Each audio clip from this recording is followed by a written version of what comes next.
Pathophysiology of infant of diabetic mother. Firstly, we have maternal diabetes, which will lead to increased incidence of abortion and stillbirth.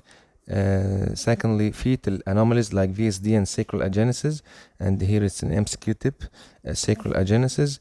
Number 3, renal vascular disease, which lead to impaired fetal growth and small for gestational age.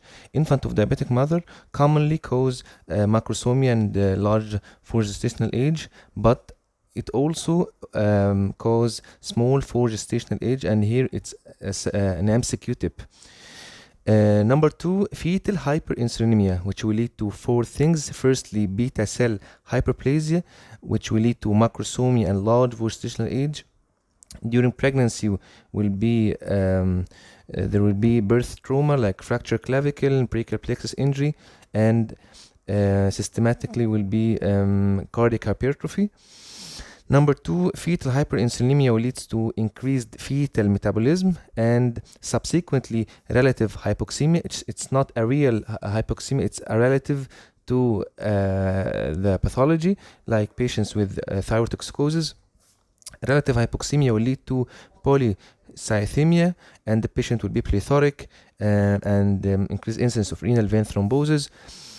Polycythemia will lead to hyperbilirubinemia due to hemolysis, and the baby will be jaundiced and yellowish discoloration or greenish discoloration of the skin and mucous membrane.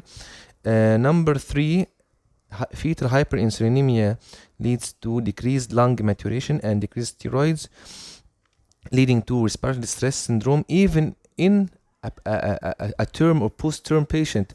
We all know that RDS is very common in preterm patients, but here we can find respiratory distress syndrome in a full-term patient. Who is this patient? Infant of diabetic mother. Why? Due to decreased lung maturation and decreased steroids. Number 4, this patient will have tetany and convulsions. Why? As fetal hyperinsulinemia cause decreased parathyroid maturation, leads to hypocalcemia and hypomagnesemia, leading to tetany and convulsions. Number 3, fetal hyperinsulinemia will leads to neonatal hypoglycemia, and the patient will be jittery.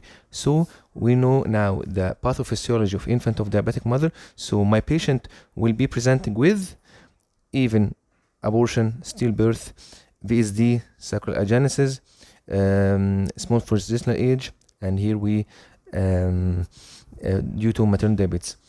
Fetal hyperinsulinemia will lead to macrosomia, birth trauma, cardiac hypertrophy, plethoric patient, renal venous thrombosis, neonatal jaundice, RDS, tachypneic, like cyanosis, tetany, convulsions. All these are presentation of my patient. Lastly, it's jitteriness from neonatal hypoglycemia. Thank you so much. Assalamu alaikum wa rahmatullahi wa barakatuh.